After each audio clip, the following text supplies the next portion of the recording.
Te damos glória, te damos honra, te damos louvor, Senhor Jesus.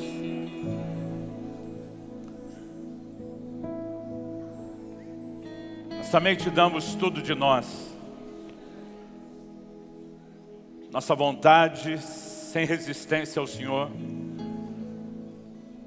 Nossa submissão, nossa rendição ao Senhor.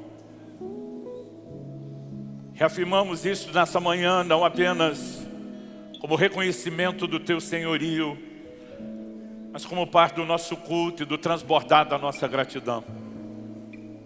Leva-nos a esse lugar de profunda sensibilidade à liderança do Teu Espírito, de alinhamento à Tua vontade e ao Teu propósito. Guia-nos a esse lugar de rendição cada vez maior. Nós clamamos em nome de Jesus. Te somos gratos por tudo que o Senhor tem feito. Te somos gratos pelo que o Senhor continuará fazendo nesta manhã e depois deixarmos este lugar. E mais uma vez reconhecemos que esse é um ambiente de liberdade para que o Senhor haja, Espírito Santo. Manifeste o Teu poder sarador.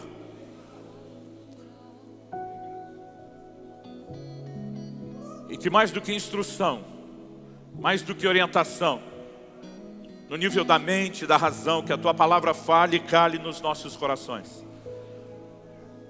E que nós sejamos encontrados vulneráveis, receptivos ao Senhor. Nós oramos em nome de Jesus. Glória a Deus. Glória a Jesus. Glória a Jesus. Você pode se assentar, a menos que você queira muito ser solidário comigo.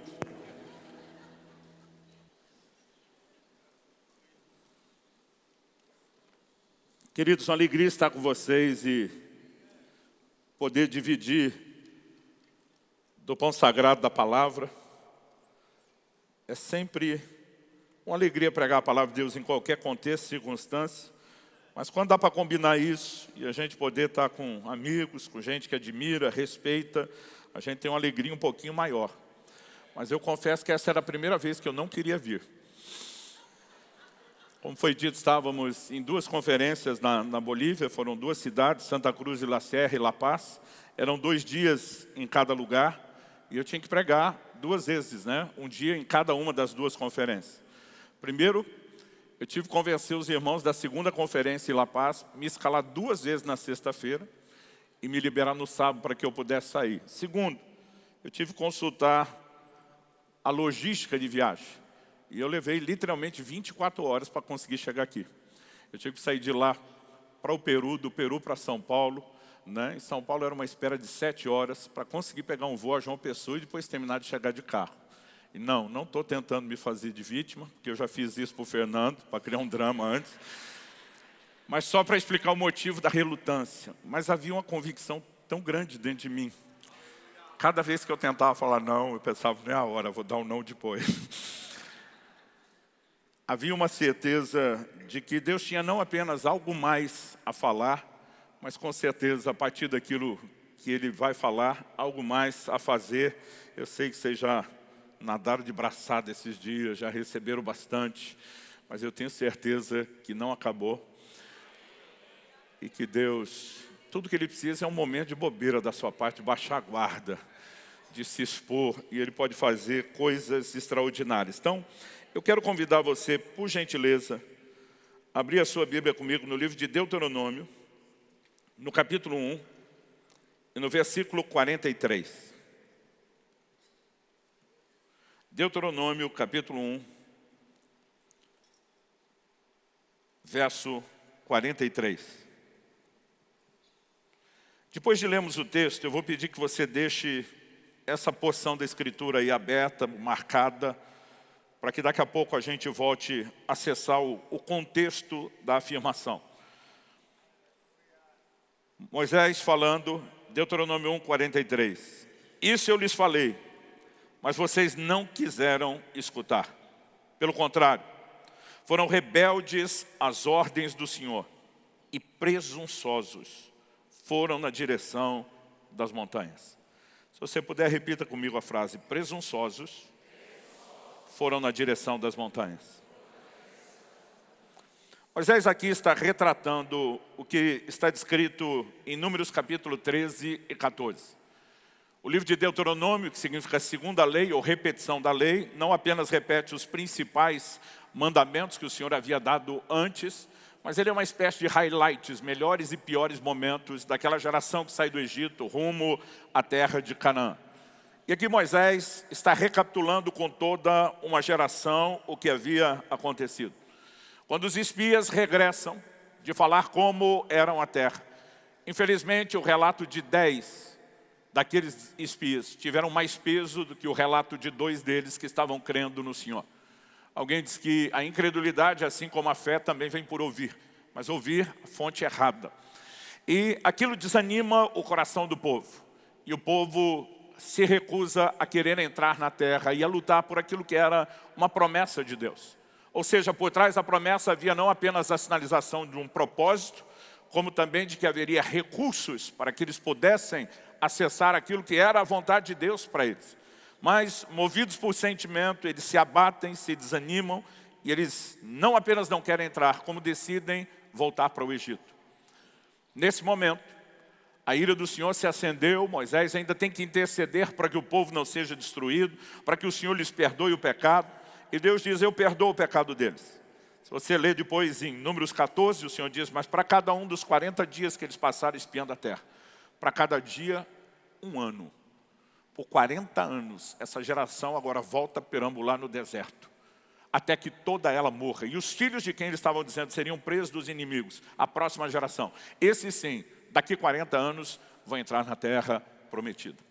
Quando eles ouvem a notícia, aí é sentença de juízo, o sentimento volta a falar alto. E agora eles dizem, não, nós vamos lutar e vamos entrar na terra. Que era o que deviam ter decidido antes. Moisés diz, não façam isso.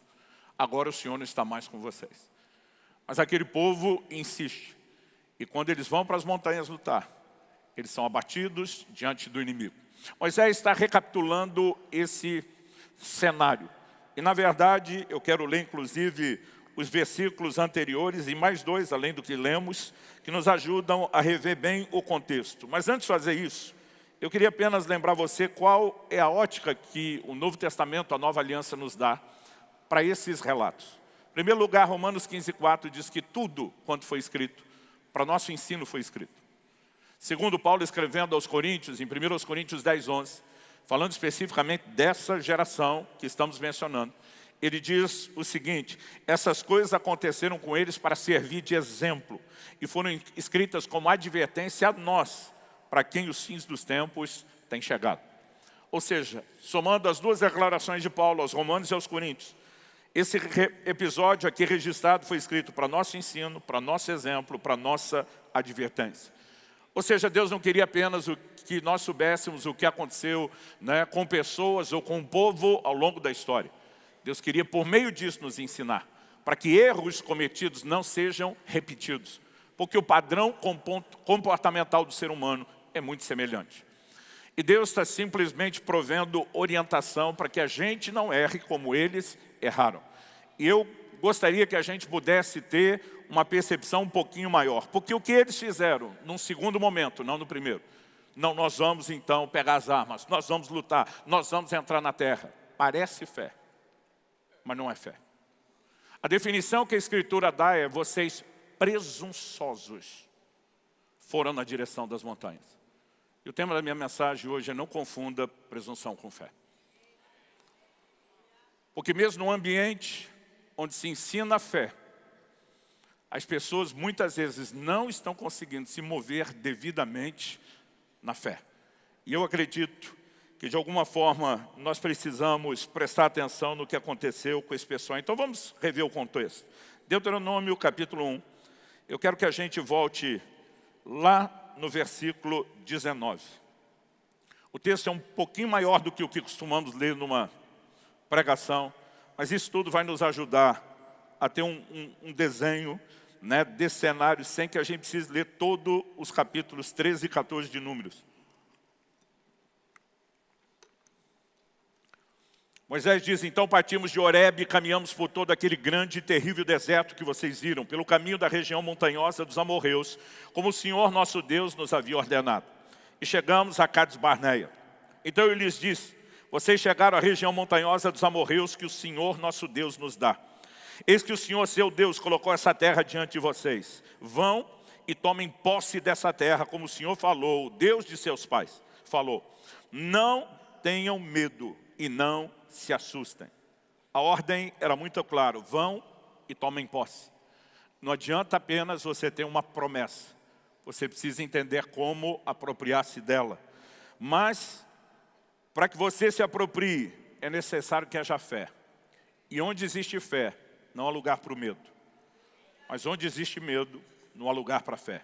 Esses dois nunca dividem o mesmo ambiente. Não tenham medo e não se assustem. Verso 22. Então todos vocês se aproximaram de mim e disseram, vamos mandar alguns homens adiante de nós, para que espiem a terra e nos digam por que caminho devemos seguir e a que cidade devemos ir. Isso me pareceu uma boa ideia, de maneira que escolhi do meio de vocês 12 homens, um de cada tribo. Eles saíram e foram à região montanhosa e, espiando a terra, foram até o vale de Escol. Tomaram do fruto da terra nas mãos e o trouxeram até nós. E nos informaram dizendo, é boa essa terra que o Senhor nosso Deus nos dá. Aqui uma referência à menção daqueles homens que 2 deles foram necessários usando uma verga para carregar nos ombros um cacho de uva. E eu imagino que levaram o fruto da terra porque se apenas dissessem, aquilo talvez não teria sido crido. Seria o que a geração de meus pais chamava de história de pescador. Verso 26. Porém, vocês não quiseram ir, mas foram rebeldes à ordem do Senhor seu Deus. Ficaram murmurando em suas tendas e disseram, o Senhor está com ódio de nós. E por isso nos tirou da terra do Egito para nos entregar nas mãos dos amorreus e nos destruir. Para onde iremos? Nossos irmãos nos deixaram com medo, dizendo, aquele povo é maior e mais alto do que nós. As cidades são grandes e fortificadas até o céu. Também vimos ali os filhos dos anaquins, que eram gigantes. Então eu lhes disse, não fiquem apavorados, nem tenham medo deles. O Senhor seu Deus que vai adiante de vocês, Ele lutará por vocês. Segundo tudo que viram que Ele fez conosco no Egito e também no deserto, onde vocês viram que o Senhor seu Deus os levou, como um homem leva o seu filho por todo o caminho pelo qual vocês andaram, até chegar a este lugar.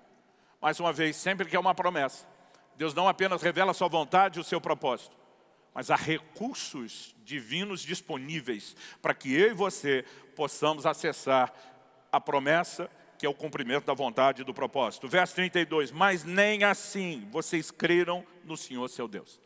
Essa afirmação do verso 32 é uma chave. O que lhes faltou foi fé, mas nem assim vocês creram no Senhor seu Deus, que foi adiante de vocês por todo o caminho, para procurar o lugar onde deveriam acampar. De noite estava no fogo para mostrar o caminho por onde vocês deveriam andar, e de dia estava na nuvem.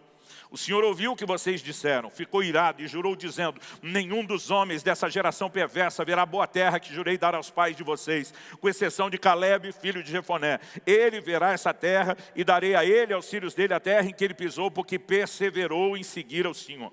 Também contra mim se indignou o Senhor por causa de vocês, dizendo também você não entrará nessa terra. Josué, filho de Num, que está diante de você, ele é quem vai entrar. Anime-o, porque ele fará com que Israel receba a herança. E as crianças de vocês, de quem vocês disseram que seriam presa do inimigo, sim, os filhos de vocês, que hoje nem sabem distinguir entre bem e mal, estes ali entrarão, e a eles darei a terra, e eles a possuirão. Mas vocês voltem e sigam para o deserto, pelo caminho do Mar Vermelho. Então vocês responderam, pecamos contra o Senhor. Nós iremos e lutaremos segundo tudo que o Senhor nosso Deus nos ordenou. Vocês se armaram, cada um com os seus instrumentos de guerra, e pensaram que seria fácil entrar na região montanhosa. Mas o Senhor mandou que eu dissesse a vocês, não vão, nem comecem a lutar, pois não estou no meio de vocês, e vocês serão derrotados pelos seus inimigos. Isso eu lhes falei, mas vocês não quiseram escutar.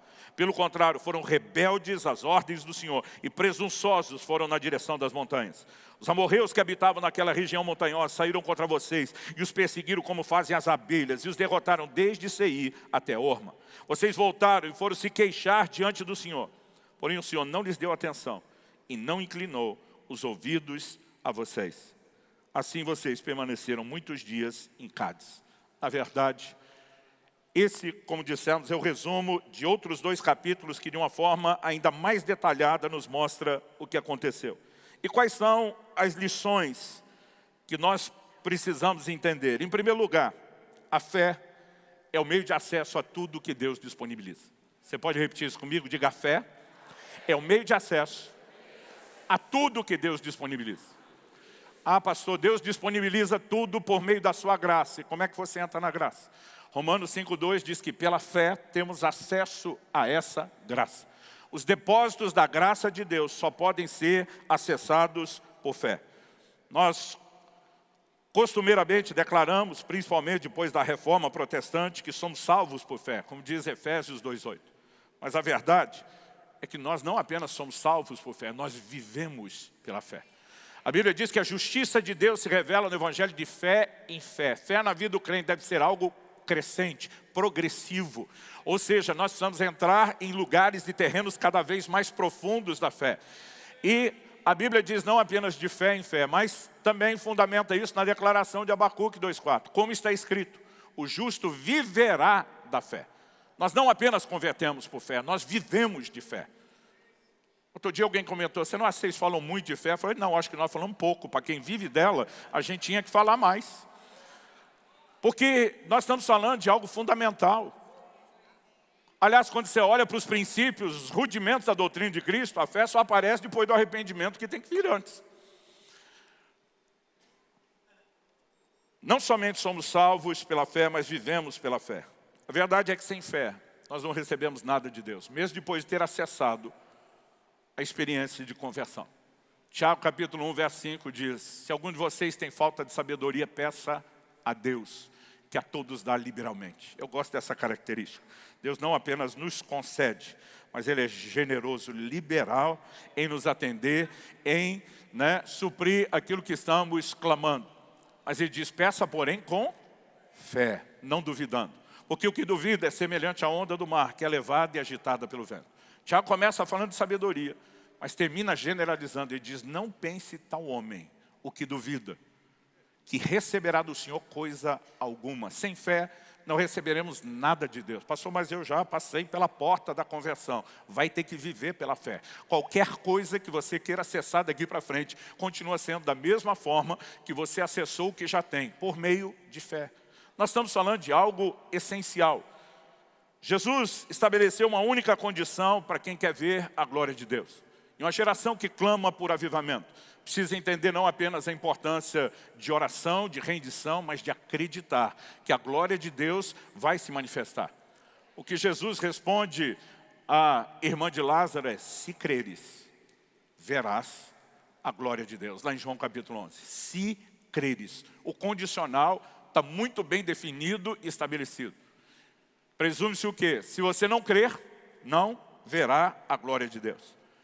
Hebreus capítulo 11, verso 6 diz, sem fé é impossível agradar a Deus. Porque aquele que se aproxima de Deus deve crer não só que Ele existe, mas deve crer numa segunda coisa importante, que Ele é galardoador, recompensador, abençoador de todos os que o buscam. E sabe, quando eu era garoto e li esse texto, sem fé é impossível agradar a Deus, eu imaginava um Deus que era exigente demais. E que se eu não tivesse um alto nível de fé, Ele nunca estaria contente. Na verdade, o que nós temos é um Deus que é amoroso demais, que quer nos galardoar tremendamente, nos abençoar profundamente. Mas sabe que sem fé, Ele não pode entregar o que quer. E Ele não consegue estar feliz. No estado de poder dizer que se encontra naquele lugar de aprazimento, que Ele se agrada em ver eu e você fora daquilo que Ele tem para nós. Mas a única forma de experimentarmos o que Ele tem é por meio da sua fé.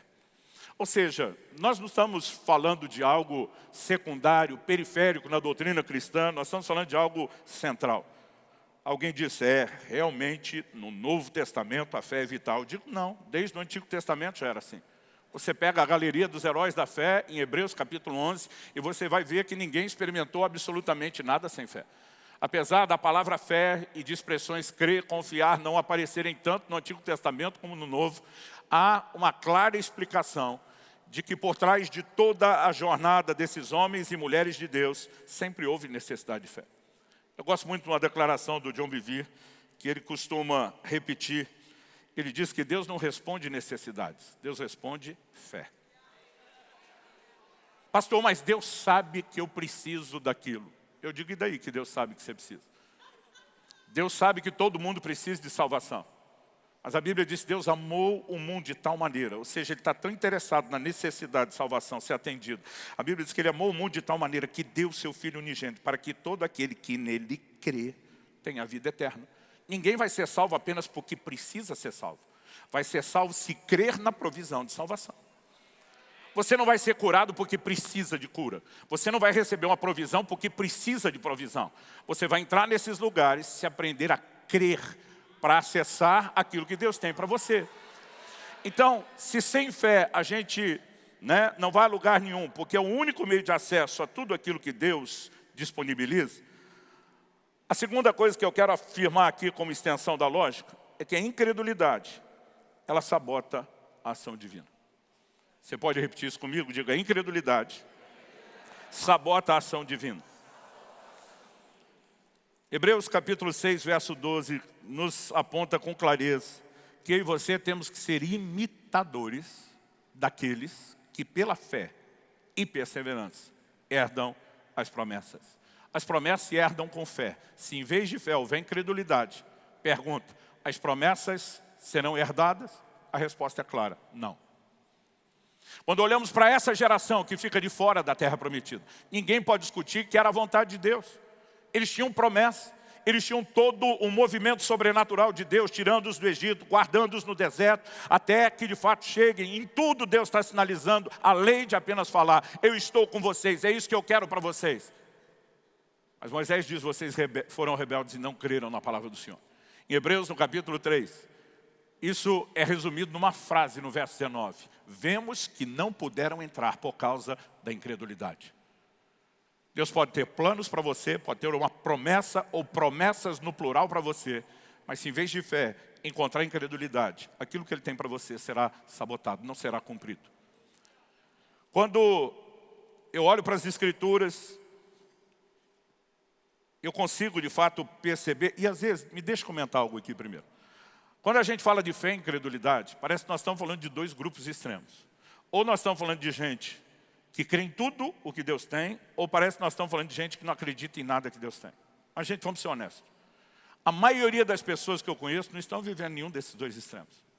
Eles estão em algum lugar aqui, perto da metade, ou às vezes oscilando no meio. É possível que uma mesma pessoa que já experimentou fé e os resultados dela, transicione para um lugar de incredulidade, ainda que não permanente? Claro que sim. O que é que acontece com o apóstolo Pedro? Eles estão no meio do mar, no meio de uma tempestade, apavorados, aquilo tudo escuro, porque a única iluminação que poderiam ter na madrugada seria a luz e as estrelas, mas no meio da tempestade, com nuvens, está tudo escuro. Depois de 9 a 11 horas na minha conta, porque a Bíblia diz que eles saem no cair da tarde, Jesus vai ao encontro deles na quarta vigília, ou seja, entre 3 e 6 da manhã. Estavam de 9 a talvez 11 horas remando, sem ter passado a metade do mar, cansados, abatidos, assustados.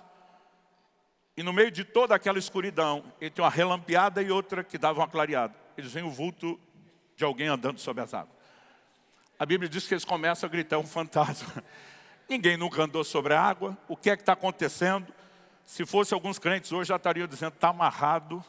O sangue de Jesus tem poder. Alguns iam recitar o cruz credo, né? Agora, Jesus precisa acalmá-los, diz, sou eu, não tenho medo. Quando Jesus fala isso, Pedro, que falava pensando e pensava falando, tinha o cérebro e a boca conectada, ele disse, Senhor, se és tu, manda-me ter contigo. E Jesus na hora disse, vem. A gente costuma dizer que Pedro andou sobre as águas, a verdade é que Pedro andou sobre a palavra de Jesus. Ele mesmo disse, o Senhor manda, o Senhor diz, vem. E o Pedro foi, e andou. Agora, ele está experimentando algo sobrenatural ou não está? Todo mundo fala da incredulidade de Pedro, mas Pedro andou 2 vezes, gente, a ida e a volta. Ou você acha que ele voltou nadando? Só que de repente ele tira os olhos de Jesus. E ele começa a prestar atenção no tamanho das ondas e na força do vento. Eu acho que em algum momento Pedro pensando, andar sobre as águas é legal, até vai. Mas tinha que ser agora. Nesse escuro, no breu, no meio de uma tempestade. Porque eu imagino que mesmo que Pedro fosse em linha reta, ele está subindo e descendo. Em algum momento algo acontece no seu coração. E a Bíblia diz que ele começou a afundar. Não diz que ele sumiu para dentro da água de uma vez. Não diz que ele tomou, lá no sul a gente diz um caldo, né? Sumiu para dentro da água. ele vê que aquele chão começou a ser comprometido. Mas o mesmo Pedro que saiu do terreno da fé, está indo para a incredulidade, viu que isso está abortando o que ele está experimentando. Ele descobre que se dá para abortar a fé, entrando na incredulidade, dá para abortar a incredulidade e voltar para a fé. E na mesma hora ele grita para Jesus. É a oração mais rápida que um crente pode fazer. É aquelas que nem dá tempo de enfeitar Deus de Abraão, Isaac, Jacó.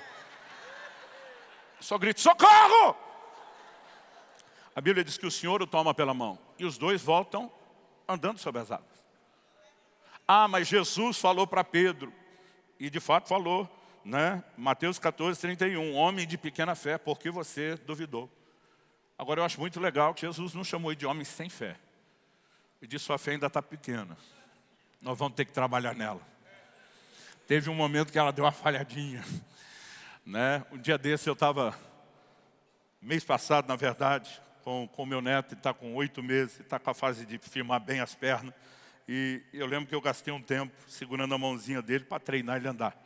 Né? Alguém disse, é muito novo, mas eu ficava assim, bora, vamos fazer o treino de perna, garoto. E chegou a hora que as perninhas começaram a falhar, de tanto tempo que eu estava insistindo com ele. Eu imagino Jesus fazendo algo parecido com Pedro. Dá para melhorar essas pernas, dá para fortalecê-la. Né? Nós precisamos entender que ele não está dizendo que não existe nada, zero fé. Ele diz, não precisava ter entrado aquela semente de incredulidade. Porque a incredulidade sabota a ação de Deus. Nenhum de nós vai questionar isso. Quando Jesus esteve em Nazaré, sua cidade, Mateus 13, 58 diz, e não fez ali muitos milagres por causa da incredulidade deles. Não é que ele não fez nada, mas não fez mais por causa da incredulidade. Já o Evangelho de Marcos diz, e não pôde fazer ali muitos milagres. Não é que ele não quis, não pôde, por causa da incredulidade. Então, se o primeiro fundamento é que a fé é o meio de acesso a tudo o que Deus tem, e se o segundo é que a incredulidade sabota a ação divina, em cima desse fundamento bíblico, que eu quero trabalhar o conteúdo da mensagem, no meu terceiro e último tópico, que talvez seja um pouquinho maior que os primeiros. A diferença entre fé e presunção. Agora, nós vamos voltar realmente ao assunto. Por quê? A presunção, ela pode se parecer com a fé em algumas das suas atitudes. O que essa turma fez? Não, nós vamos obedecer à palavra do Senhor. Nós vamos lutar. Nós vamos tomar posse da terra. Gente, se você olhar o comportamento, a fala deles, parece fé. Mas se você observar o resultado, não é fé. Porque eles não acessaram aquilo. E aí nós precisamos entender o que de fato é parecido e o que é diferente. Né? A inspiração e a motivação para a ação é que são completamente distintas. E, consequentemente, como dissemos, os resultados. O comportamento pode ser parecido, mas eu repito, a inspiração e motivação para a ação são completamente diferentes. A Bíblia define a fé como uma convicção. Hebreus capítulo 11, verso 1. Mas de onde vem essa convicção? Ela tem uma fonte. Romanos 10, 17 diz que a fé vem por ouvir e ouvir a palavra de Cristo. Então a fé é uma convicção gerada pela palavra. E eu e você precisamos entender isso. Por quê? Eu me lembro quando ainda garoto, eu nasci e cresci num lar cristão. E nós estávamos num culto, eu não lembro se foi o tema de uma escola bíblica dominical, se foi assunto do pregador. Mas eu ainda me lembro a cena. Eu estou para entrar na porta de casa, depois chegamos à igreja. E antes de entrar, a mamãe está atrás de mim, eu paro, olho para ela e falo, aquele negócio que falaram lá na igreja de que tudo é possível, o que crê é mesmo verdade? Ela, claro que é, meu filho. Eu falei, mas tudo? Porque assim, criança tem a dificuldade com alegoria, já costuma ser literal. Minha mãe falou, sim, tudo é tudo. Eu olho para minha mãe e falo, então se eu acreditar que eu posso voar, eu posso voar? E mamãe engasgou. Eu já pensei, eu acho que ela não acredita que tudo é possível que crê. E quando ela começou a gaguejar, ela não me ajudou a ir a lugar nenhum. Na verdade, ela não estava pronta e preparada para a pergunta daquela. E levou muito tempo para que Deus me ajudasse a entender a resposta daquela pergunta. Tudo é possível ao que crê, mas fé não se fabrica. Fé não é algo que você produz. Eu quero crer, ponto final. Apertei um botão, gerei minha própria fé. A fé vem por ouvir uma palavra. Tudo é possível a quem crê, mas só pode crer quem tem palavra. Então você não vai crer para nada que Deus não te falou. Você pode imitar o comportamento de fé que funcionou em outra hora ou na vida de alguém. Mas isso não é fé. A fé tem uma fonte. Ela é gerada e produzida pela palavra de Deus. Hoje nós temos o privilégio de ter as Escrituras.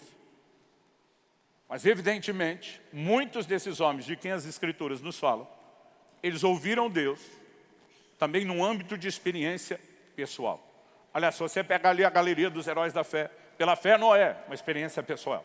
Pela fé Abraão, pela fé Sara, pela fé Moisés, a maioria deles escutaram Deus. Isso significa o quê? Que eu e você somos primariamente movidos pela palavra e qualquer experiência será avaliada, regida, né? Tem que passar por essa régua, mas há um ambiente ao qual alguns de nós não temos sido expostos o suficiente, de intimidade com o Espírito Santo, para que certas coisas sejam geradas dentro de nós e nos produzam fé para avançar. De qualquer forma, daqui a pouco eu mexo um pouquinho mais na distinção desses dois elementos. Por exemplo, quando eu leio as Escrituras, eu tenho fé para pregar o Evangelho em qualquer lugar. Ide por todo mundo, pregue o Evangelho a toda criatura, faça discípulos das nações. Mas a maioria de nós não vai andar por todas as nações pregando o Evangelho. Ou seja, a soma de nós como corpo de Cristo vai cumprir a ordem geral. Mas alguns de nós vamos ter elementos que nós podemos classificar não como genéricos, mas personalizados. Aliás, você olha Paulo no início do ministério tentando entrar na Ásia. E a Bíblia diz, o Espírito do Senhor o impediu, mais de uma vez. Por que Paulo queria entrar na Ásia? Era só a vontade dele? Não sei. Talvez fosse uma percepção correta do que Deus faria no futuro. A Ásia no futuro seria o maior palco do ministério de Paulo. Talvez não fosse a hora, talvez não fosse o momento. Mas depois de ser impedido 2 vezes, eles simplesmente param. Até que Paulo tem uma visão de um jovem da Macedônia. Hoje nós podemos falar Grécia, Europa, não Ásia. Passa a Macedônia e ajuda-nos. E por causa dessa obediência de Paulo, todo o Ocidente do qual eu e você somos parte, acabou tendo acesso ao Evangelho. No futuro, Paulo entraria na Ásia. Mas naquele momento, Deus está dizendo, eu tenho algo personalizado para você. E nós precisamos entender que, repito, em primeiro lugar, toda a nossa vida é pautada por aquilo que está escrito e nada do que você possa alegar que ouviu de Deus vai ser contrário ao que Deus está falando. Mas a maioria de nós, para viver o plano personalizado de Deus, não vai ter toda a informação só na Escritura. E a própria Escritura nos ensina um ambiente de sensibilidade à orientação e à liderança do Espírito Santo. Isso não é apenas para que você tenha senso de destino. Coisas que Deus fala ao nosso coração vão provocando em nós respostas para que nós possamos cooperar com Ele em fé. Quem está entendendo, diga amém. Quando meus 2 filhos eram pequenos, acredito que a Alicia tinha 4 anos de idade, a caçula, Israel tinha 7. Um dia eu estava orando sobre eles, sobre o destino deles, e o Espírito Santo falou comigo. Quando os 2 completarem 18 anos de idade, eu quero que você os envie para estudar fora. Isso é parte de um treinamento e de coisas que eles precisam passar para viver o que eu tenho para eles no futuro. E o Senhor falou comigo, comece a guardar dinheiro todo mês para isso. Gente, você olha lá a visão de José e ele fala da época das vacas gordas e das magras. Eu ainda estou tentando descobrir qual é o último nível da vaca magérrima, que era mais ou menos a época que nós estávamos vivendo. Era uma época de muito sacrifício. A gente tinha desfeito de tudo que tínhamos para obedecer uma ordem de Deus. Eu levei comigo 6 famílias para um projeto e tinha a responsabilidade de sustentar todo mundo. A gente nunca tinha baixado tanto o padrão de vida e estávamos felizes por fazer aquilo. Mas guardar dinheiro? Irmão, estava com fé para sobreviver. Mas porque Deus falou, nós começamos a espremer, e falei com a minha esposa, tem que ter um compromisso mínimo. E naquela época, cortando assim tudo o que dava, a gente conseguiu manter um compromisso, guardar R$80 por mês. Gente, eu fiz as contas. Nem com os anos, até que cada um deles chegasse aos 18. Juros sobre juros, o acúmulo daquilo. A gente não teria dinheiro para muita coisa, além de talvez comprar as passagens. Mas Deus diz, começa a guardar. E tem gente que alega, não, eu vou crer que na hora certa Ele manda tudo. Se você crê, você começa obedecendo o que Ele falou.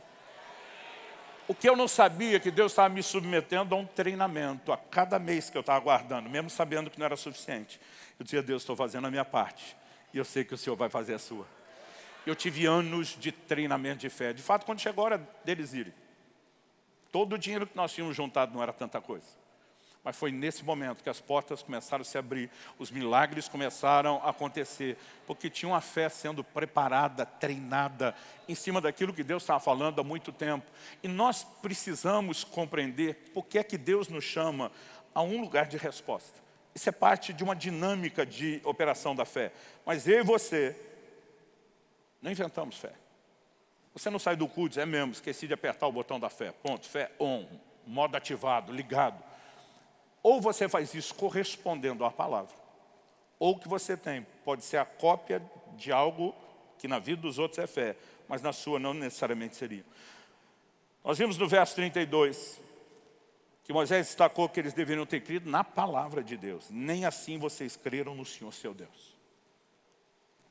Quando eu olho para aquela geração, eu vejo que foi exatamente o que Josué e Caleb fizeram. Se você voltar lá em Números 14, dos versos 6 a 9, a Bíblia diz: e Josué, filho de Nun, e Caleb, filho de Jefoné, que eram daqueles que espiaram a terra, rasgaram suas roupas e falaram a toda a congregação dos filhos de Israel, dizendo: a terra pela qual passamos a espiar é terra muitíssimo boa. Se o Senhor se agradar de nós, então nos fará entrar, nos dará essa terra, que é uma terra que mana leite e mel.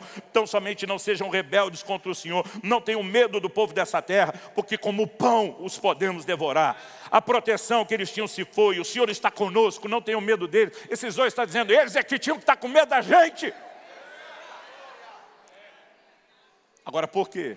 Eles estão lembrando: o Senhor está conosco. Deus falou algo a nosso respeito. Não se trata de esforço, não se trata de mera tentativa. Agora, quando você abraça a palavra de Deus, isso como fonte faz toda a diferença. Agora a pergunta é: por que aquela geração não obedeceu a ordem divina de possuir a terra? Quando é para entrar, eles dizem: não queremos, queremos voltar para o Egito. Aí Deus diz: tá, vocês não vão entrar mesmo. E vai morrer essa geração inteira sem ver a terra prometida. De repente bate um certo arrependimento ou remorso e diz: não, agora queremos entrar. Deus diz: agora não vou com vocês. Aí parece até que Deus está de birra, de pirraça, aquela coisa de criança. Não, agora eu que não quero mais. Mas na verdade é que, para que eles pudessem entrar, tinham que apresentar o ingrediente que não estão apresentando. Agora eles querem entrar com a cópia daquilo que não é a essência do que eu e você precisamos. E aí Deus disse: não adianta você lutar sozinho. Sem fé você não acessa os meus recursos. Agora, o que levou eles ao primeiro erro? Sentimento. Tivemos medo. E o que leva eles à presunção? A mesma coisa. Agora eles estão com mais medo da consequência que Deus anuncia do que com medo que eles estavam do inimigo antes. Mas de novo eles estão sendo movidos por sentimento. E tem muita gente se movendo por sentimento em vez de fé. Tem crente que vê outro crendo e funcionando, e ele ativa um sentimento de inveja. E diz: eu também vou chegar lá. Ou ele entra no modo competição. Gente, eu já vi muita água passar debaixo da ponte. São 32 anos de pastorado. Tem muita gente querendo coisas, não porque seja a vontade de Deus, mas porque ele acha legal. Porque ele gostou do que viu na vida de outros. Mas eu e você não fomos chamados para tentar reproduzir a vida de outros.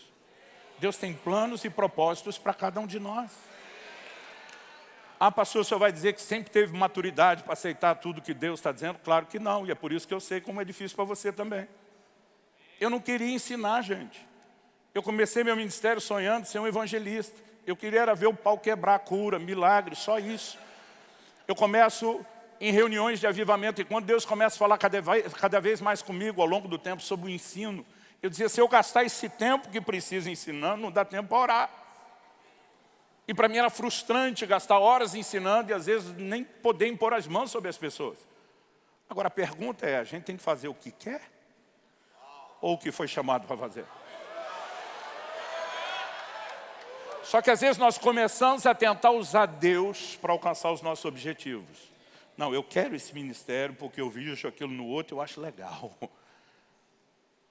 Qual o seu legal? Será que você olhou ali e viu um certo glamour, um certo nível de recompensa? Há muitas motivações que acabam sendo erradas dentro de nós.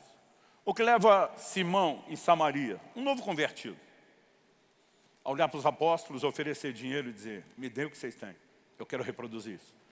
Antes dos apóstolos chegarem, gente, Simão era o cara, era o vulto daquela cidade.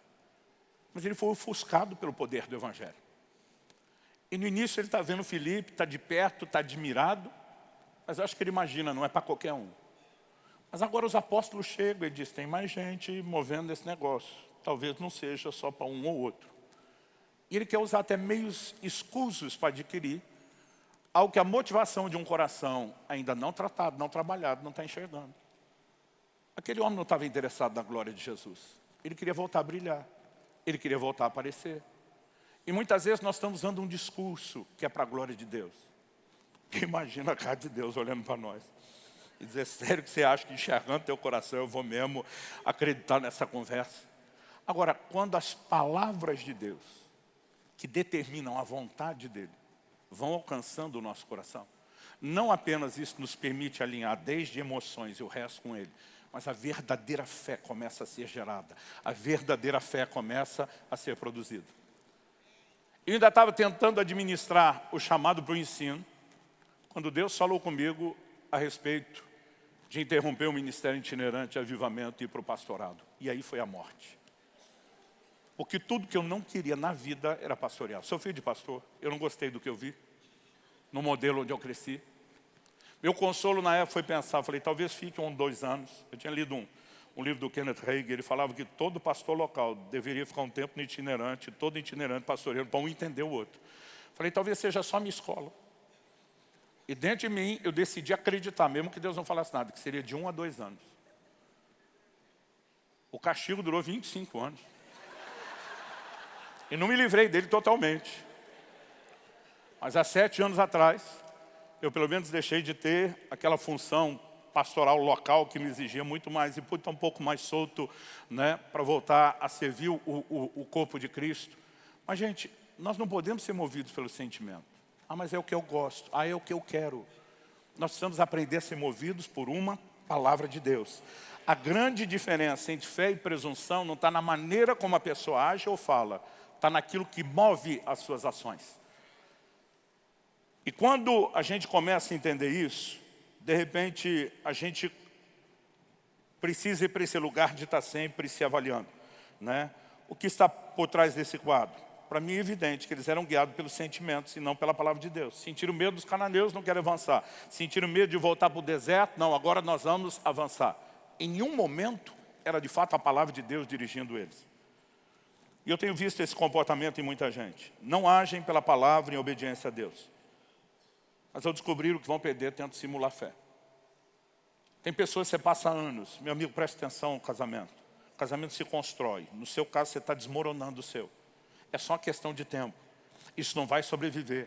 A pessoa não dá atenção, não obedece nada do que Deus falou, nem pelas escrituras, nem pela boca dos profetas. Quando perde, aí diz, não, eu vou acreditar em Deus. Eu falo, mas peraí, por que é que não acreditou antes? E não estou dizendo que alguém não possa acordar para acreditar agora, não me interprete mal. Mas muitas vezes essa atitude do eu vou acreditar agora, não é acreditar de verdade. Apenas ele está movido por um desespero e agora ele só pode recuperar com Deus. Então ele precisa usar a linguagem de fé, o comportamento de fé, mas nunca foi alguém que respeitou a palavra de Deus a ponto de andar nela. Não há maior expressão de fé do que a sua disposição de obedecer a Deus. E muitas vezes essa obediência, gente, pode custar muito conflito com sentimentos. Mas a fé independe de sentimentos. Quem pode dizer amém? Abraão, o pai da fé, é um exemplo disso. Hebreus capítulo 11, de 17 a 19. Pela fé, Abraão, quando posto à prova, ofereceu Isaque. Aquele que acolheu as promessas de Deus estava a ponto de sacrificar seu único filho, do qual havia sido dito, a sua descendência virá por meio de Isaque. Abraão considerou que Deus era poderoso até para ressuscitar Isaque dentre os mortos, de onde também figuradamente o recebeu de volta. 3 dias antes de chegar em Moriá, ele deixa seus servos. E ele diz, eu e meu filho iremos, adoraremos e voltaremos. Mas Abraão, você não está indo para sacrificar o seu filho ou isso é só uma dissimulação? Eu estou indo sacrificar, mas eu tenho a palavra de Deus, de que toda a minha linhagem virá através desse menino. Deus não é homem para que minta, não é filho do homem para que se arrependa. Se ele mandou matar o único menino que é o cumprimento da promessa, só tem uma lógica. Ele tem que ressuscitar esse menino, mas a palavra dele vai cumprir. Preste atenção, quando a palavra tem um lugar de acesso ao meu e o seu coração, não importa o tipo de sentimento que um pai, que um filho poderia ter, o tipo de confusão que isso poderia gerar na cabeça de algum, mas eu achei que tinha uma palavra de Deus. Essas pessoas simplesmente se movem, Deus falou, Ele vai fazer, Deus mandou, nós vamos obedecendo. E a cada etapa não é sentimento que nos guia, é obediência. Gênesis 22 diz, quando Deus fala com Abraão, ele se levanta alta madrugada. Ele não espera o sol raiar, é para sacrificar, vamos fazer. Bora colocar esse negócio em ação agora. A maioria de nós pensaria, talvez, Deus só me dá uma semana para despedir do garoto. Abraão está pensando, isso não é despedida? O que quer que seja, não vai interromper aquilo que já foi falado. Sabe, há um lugar onde eu e você deixamos que a palavra entre de tal forma, porque a gente não adianta ter promessa. Depois de Hebreus 3,19 diz, vemos que não puderam entrar por causa da incredulidade, que é o último versículo do capítulo 3. Logo nos primeiros versículos do capítulo 4, a Bíblia diz, porque a palavra não foi mesclada com fé no coração daqueles que a receberam. Sabe, o que é mesclar, misturar fé? É de fato você abraçar. É você se embolar com aquela promessa e dizer, eu não preciso entender a maneira como as coisas vão acontecer. Aquele que falou, cumpre. Aquele que falou é fiel. Ponto final. Ele vela sobre a sua palavra para fazê-la cumprir. Passarão os céus e a terra. A sua palavra não há de passar. Ele tem um compromisso com ela. Acabou. Pastor, como é que serão as coisas? Não sei. Mas eu sei que vai dar certo.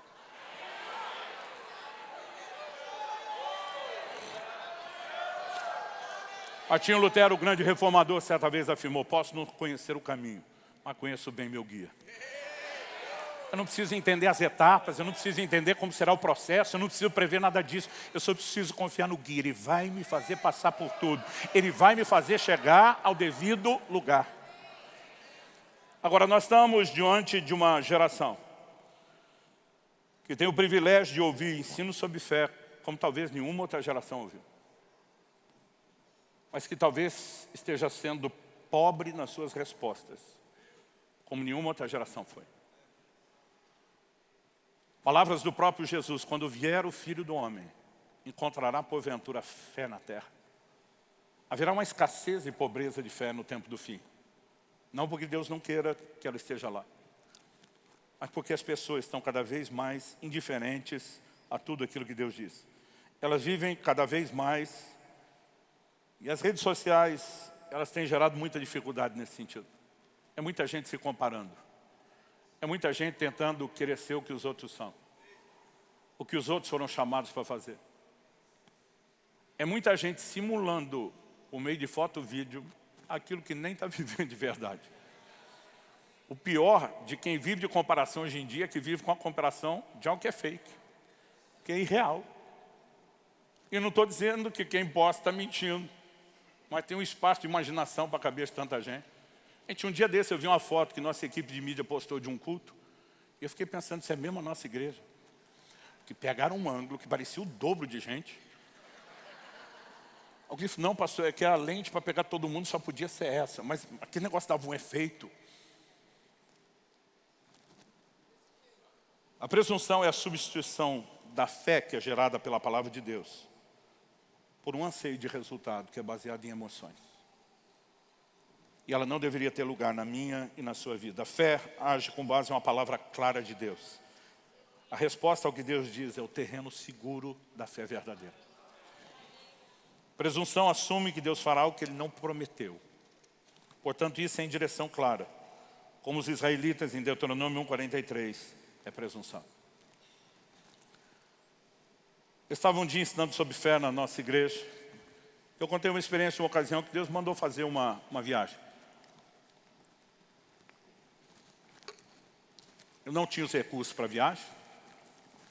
E era uma fase da vida onde não usava crédito, nenhum tipo de crédito. E eu fiz a conta, eu conseguia encher o tanque do carro e pagar todos os pedágios, mas não tinha dinheiro suficiente para o último. Mas a palavra de Deus era muito clara, apenas me obedeça, entra nesse carro e vá. O problema não era aí. A orientação de Deus é que eu fosse com a minha família, que na época era minha esposa e só meu primeiro filho, bebê, dentro do carro. E o tempo todo eu estou pensando como é que nós vamos passar o último pedágio. E o pior é que depois de chegar lá não adianta desistir e voltar, porque aí não tem dinheiro para os dar volta. E tem hora que a convicção gerada pela palavra, ela simplesmente é mais forte. E você toma uma decisão. Eu não tenho que pensar, eu não tenho que imaginar. E eu simplesmente entrei naquele carro e fui. Depois nós passamos o penúltimo pedágio, antes do próximo. Minha esposa pergunta, como é que vai ser? Eu falo, não faço a menor ideia.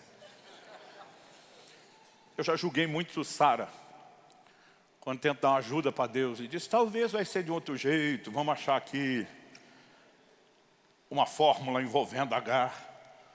E teve momentos que eu fui testado. Falei, amor, bolsa de mulher é uma surpresa, tem de tudo. Dá uma revirada aí, talvez algum dinheiro está esquecido. Ela falou, já fiz antes, mas já que você está falando, fazer de novo, nada. Falei, já que é para revirar, vamos revirar o carro. Você não tem nada a fazer até chegar o próximo. Até os tapetes do carro levantou para ver se tinha dinheiro caído em algum lugar, não tinha nada. Ela falou, e aí? Eu falei, e aí que não adianta a gente fabricar essa resposta. Nós vamos acreditar. Nós vamos acreditar. Quando estamos chegando perto do pedágio, começa uma chuva muito forte. E essa chuva logo se transforma numa chuva de pedra, de granizo. Então todos os carros foram para o acostamento, acenderam o pisca-alerta. O risco de quebrar o vidro com aquele tipo de pedra que estava caindo era enorme. Com o carro em movimento só aumenta. Então todo mundo parando, era a nossa deixa. A gente para, o pedágio está a 200 metros de distância. Eu digo, pelo menos nós temos tempo para ficar aqui sem ninguém vir reclamar, até que alguma coisa aconteça. Louvor, adoração, comendo solto e a gente orando como nunca. Em algum momento eu estou tão entretido na oração que eu nem sei de onde a pessoa veio. Mas alguém começa a bater na minha janela com força, porque tinha tanta pedra batendo nos vidros no carro que eu não consegui perceber. Quando eu olho um homem segurando um calhamaço de jornal na cabeça para se proteger daquelas pedras, batendo com força no meu vidro. Eu abri só um pouco a janela, porque entrava as pedras de granizo dentro do carro. E ele grita, faltou dinheiro para o pedágio? Gente, eu não sei dizer o tamanho do susto que eu levei. Hã? Ele estende a mão com dinheiro, que era exatamente a quantia que faltava para a gente pagar. Eu peguei aquilo, vi ele correr em direção à administração do prédio. E a Kelly olhou para mim e falou, isso aconteceu? Eu falei, aconteceu? Eu falei, pega aí, ó, eu estou sentindo, eu estou vendo. E ela falou... Eu liguei o carro e saí com a chuva de pedra mesmo. Falei, quer saber, nós vamos ser os primeiros a passar ali, ó. Eu, quando chegar no céu, vou perguntar para Jesus, o que aconteceu exatamente aquele dia?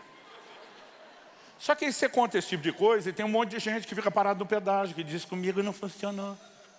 Eu digo, não funcionou porque você queria me copiar. Você não tinha uma palavra de Deus. Você só achou legal o testemunho, queria uma aventura gospel. O terreno seguro para a fé é a palavra de Deus. Agora, além de mergulharmos nas Escrituras como nunca, eu e você precisamos, e aqui eu quero chamar a sua atenção para isso, cultivar a intimidade com o Espírito Santo. Nós precisamos ser sensíveis e perceptíveis à liderança do Senhor. A maior parte dos grandes milagres que eu tenho vivido, eles têm um elemento comum. Lembra do primeiro milagre que Jesus operou nas bodas de Caná? Jesus ainda nem disse se ia fazer. Mas a mãe de Jesus vira para o servo e diz, faça tudo o que ele mandar. Não questiona, não pense, só obedeça. Se é um elemento comum, é que não apenas existe sempre uma palavra sendo liberada, mas uma disposição de levá-la a sério. Mas porque muitas vezes tem nos faltado esse elemento. Alguns de nós estamos olhando para a Escritura dizendo, não, o que está aqui, eu realmente estou cuidando de praticar. Mas é elemento do plano personalizado de Deus para você que não está aqui. Se você olhar só a Escritura, você foi chamado para pregar em qualquer lugar ou em todo lugar. Mas muitas vezes, como Paulo, nós vamos perceber Deus nos dirigindo a uma localidade específica. Em 1993, eu morava na cidade de Campinas, no estado de São Paulo, onde me criei. E Deus gerou em mim uma forte convicção: você tem que ir para Curitiba. Eu entendia que Curitiba seria a plataforma do nosso ministério. E não tinha explicação. Não tinha nada, ninguém que justificasse aquela mudança. Então logo chegamos lá. Eu morei apenas 5 meses na cidade. O Senhor me disse: estou te chamando para Guarapuava, que era o interior do Paraná. Aquilo parecia confuso e contraditório. Quer dizer, mas a plataforma era Curitiba. Eu obedeço, vá para Guarapuava. Fui para lá achando que ficaria 1, 2 anos. Só em Guarapuava fiquei 9 anos. Quando saí de Guarapuava, querendo voltar a Curitiba, entendendo que era o lugar que Deus me chamou, o Senhor ainda me diz: dá uma paradinha em outra cidade do interior, Irati. Foi onde estabelecemos a primeira das igrejas que temos plantado e multiplicado. Para só depois de 12 anos, voltar para o lugar que eu sempre acreditei que era o chamado. O Senhor me disse: você entendeu o chamado, você só não entendeu o tempo.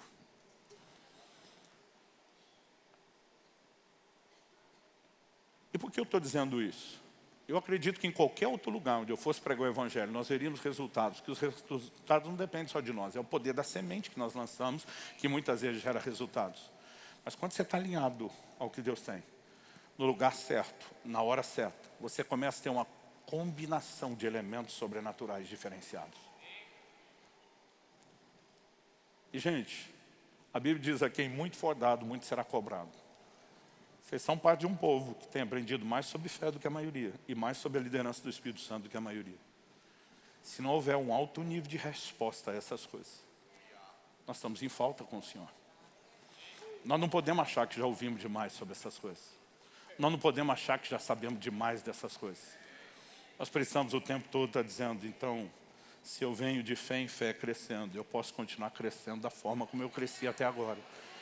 Se eu venho afinando cada vez mais a percepção profética, eu posso afinar cada vez mais.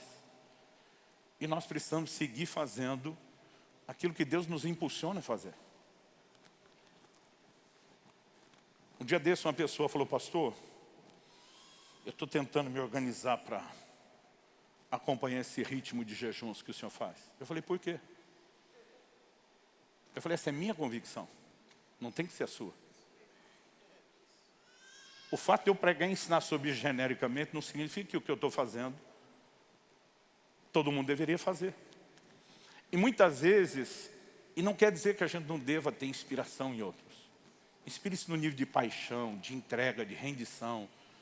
Mas as pessoas não são modelo para tudo que nós devemos fazer, porque o plano e o propósito de Deus é diferente. Você pode ter um chamado muito parecido com o do outro e estar vivendo uma estação completamente distinta. Então, há momentos onde eu vejo pessoas vivendo coisas que Deus me chamou, e evidentemente isso me inspira. Talvez possa ter alguma coisa parecida, mas às vezes Deus te dá um caminho completamente diferente. E por mais que a gente possa, o tempo todo eu converso, troco figurinha com o ministro, a gente tenta aprender uns com os outros. O que nós mais precisamos é afinar o nosso coração com a voz e a liderança do Espírito Santo. Porque nesse ambiente, somado a essa palavra que já vai estar habitando ricamente no nosso coração, o Espírito Santo vai produzindo um nível diferenciado de fé. E eu e você, em vez de apenas simularmos fé numa atitude de presunção. Outro dia alguém falou: para você é fácil falar que para você funciona. Para mim não funcionou. Eu falei: para mim funciona porque é fé. Para você é uma cópia. É por isso que não funciona. Porque se a fé não funcionar, a palavra de Deus que ensina sobre ela não é verdade.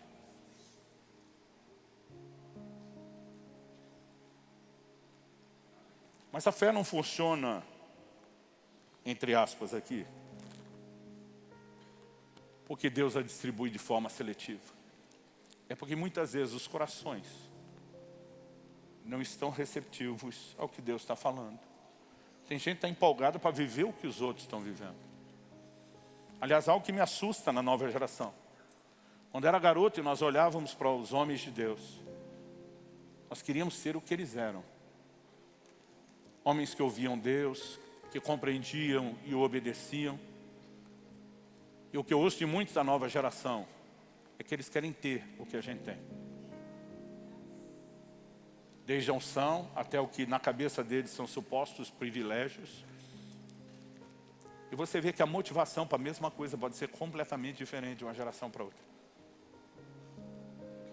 Agora, se o que move a minha e a sua ação for gerada pela palavra, e aqui eu quero combinar tanto o elemento escrito com a necessidade de que a gente resgate essa direção do Espírito Santo nas nossas vidas, isso vai fazer toda a diferença.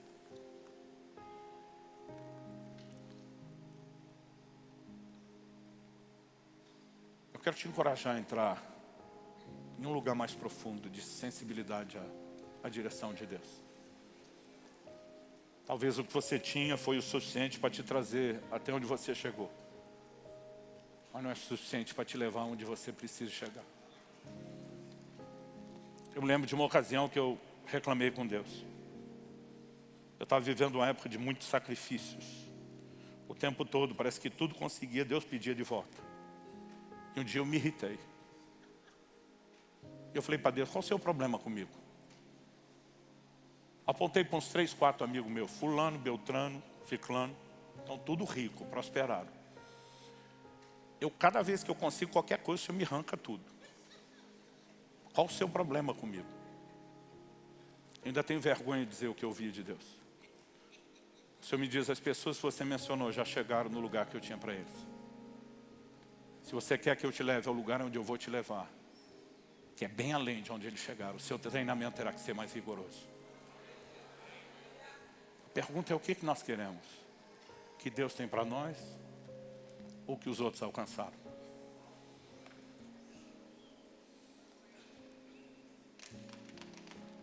O curioso disso tudo, há 2 anos atrás entrei numa crise profunda. Eu falei para minha mulher, nós vamos completar daqui menos 2 meses, 1 mês e meio, 30 anos de casados.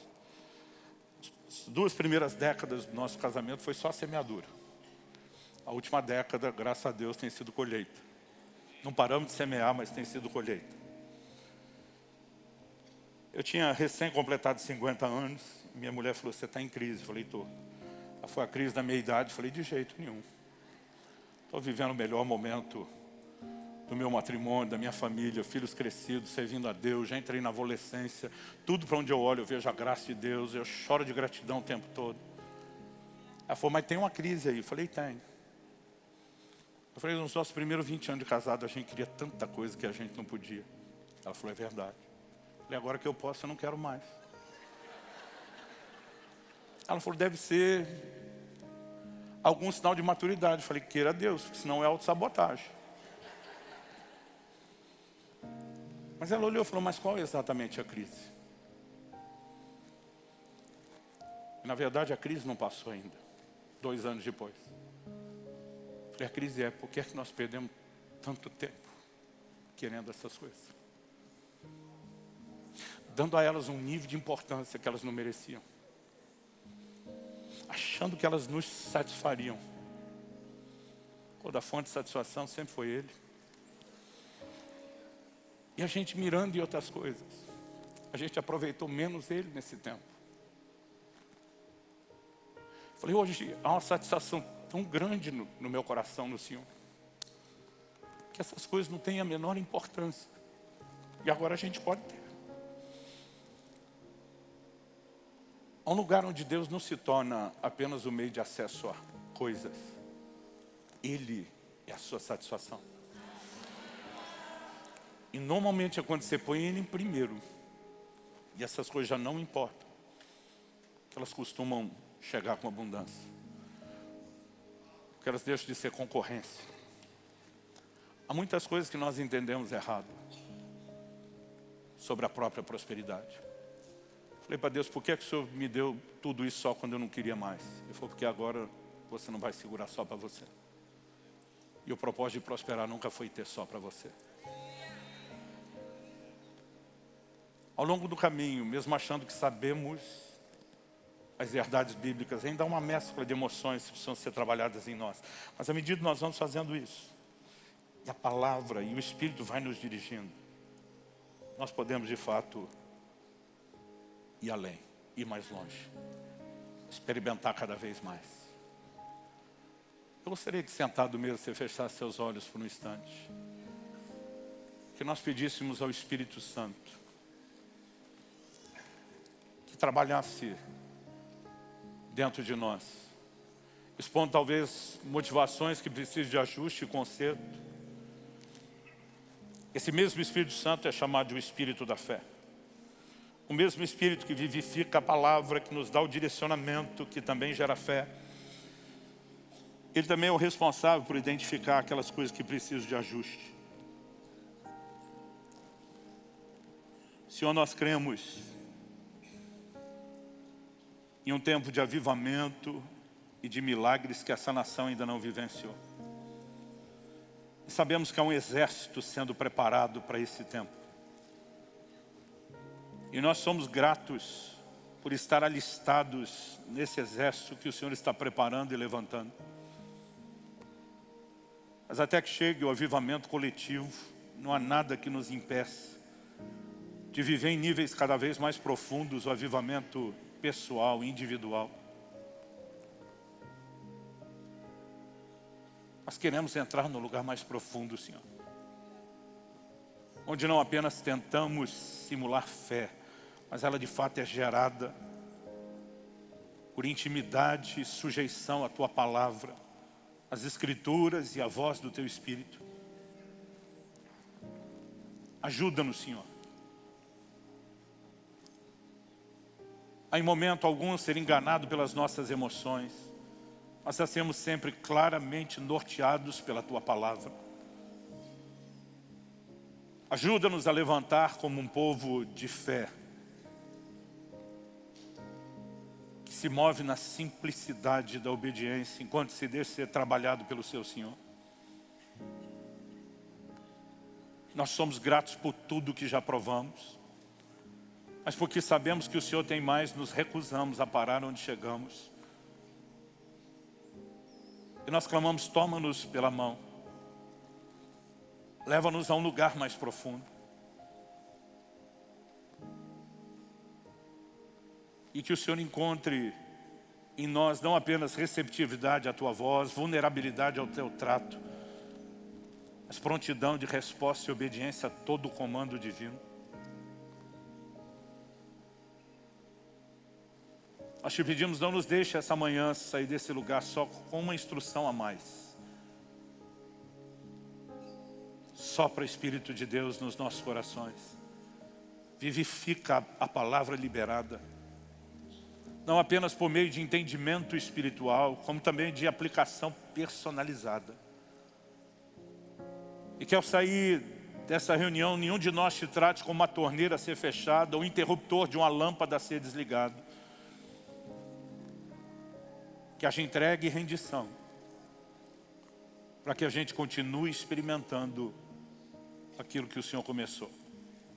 Não só continuidade, mas progressividade. Nós oramos por isso em nome de Jesus.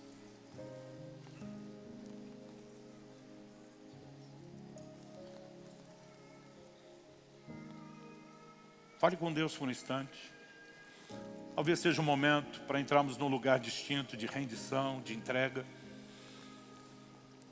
Talvez seja apenas um momento de permanecer quieto e atento ao que Deus possa estar falando. Talvez você entenda que é um bom momento para permanecer orando no Espírito. Mas eu gostaria que nós tomássemos pelo menos alguns minutos, nos mantendo em oração e abertura ao toque de Deus. Vem sobre nós, Espírito Santo.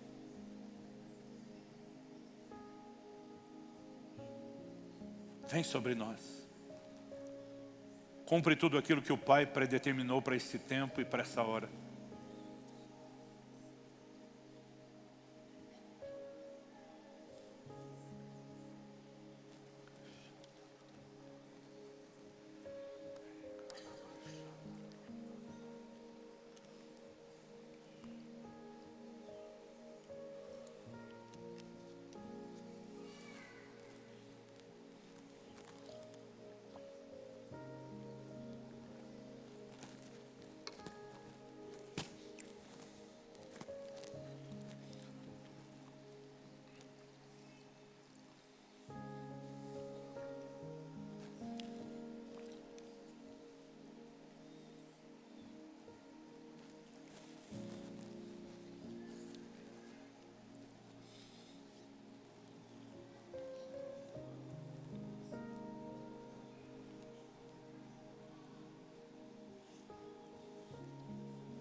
Te agradecemos, Senhor, não apenas pela Tua palavra, mas pelos recursos que vêm com ela. Com tudo aquilo que o Senhor libera para nos tocar, tratar, para impulsionar o nosso crescimento. E nós não apenas recebemos a Tua palavra, como nos apropriamos de todos os Seus recursos, Senhor. Para que ela siga trabalhando em nós e nos preparando para um nível de resposta cada vez maior. Nós oramos por dias de rompimento na vida pessoal, familiar, ministerial, de cada um dos nossos irmãos e irmãs desse lugar. Que venha o novo.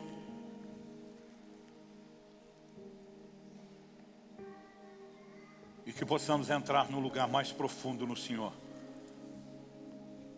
Não apenas numa nova estação e numa nova dimensão de conquistas, mas de rendição e entrega íntima e pessoal ao Ti.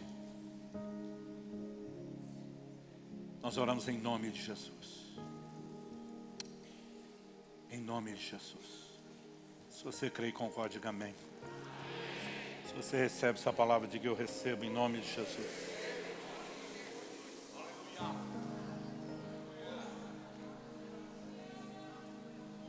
Antes de alguém tomar meu microfone, ou me tirar daqui à força,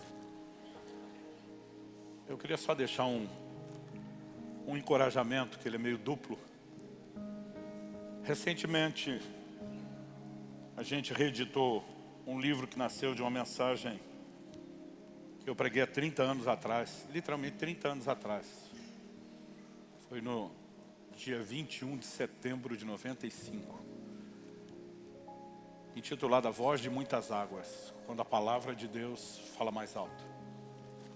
Deus me fez entender um princípio importante sobre a rendição à palavra de Deus. O apóstolo Paulo diz que há muitos tipos de voz nesse mundo, nenhuma delas é sem sentido. Mas quando a Bíblia fala da voz de Deus como voz de muitas águas, é uma ênfase ao barulho. Ou seja, a palavra de Deus deveria ser na minha e na sua vida uma voz que encobre as outras vozes, que faz mais barulho, que fala mais alto. E no início do ministério pastoral, minha preocupação era escrever sobre essas vozes para que as pessoas pudessem tanto identificá-las, como descobrir um meio prático de sujeitar-se à ação da palavra.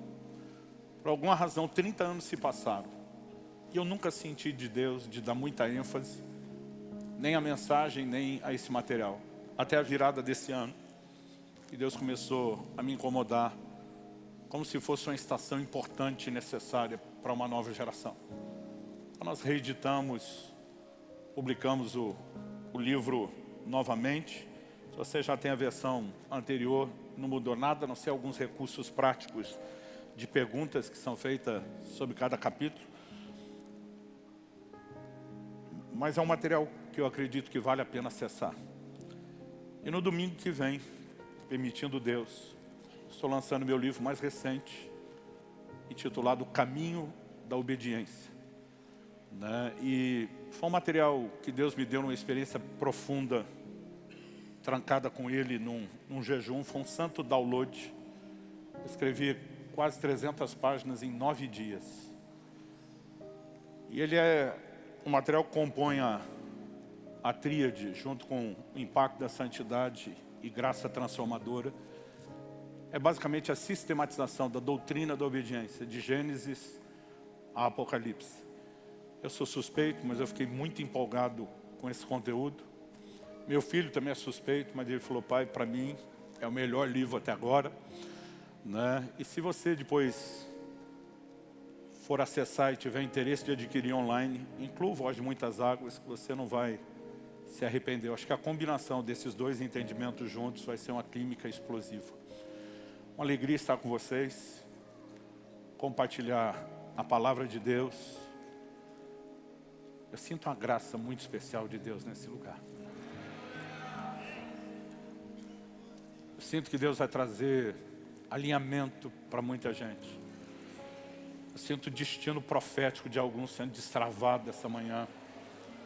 Eu creio que é mais do que um tempo de reflexão, há um sopro de Deus. Eu quero que você creia, aproveite e desfrute. Deus abençoe mais e mais a vida de cada um de vocês. Fui.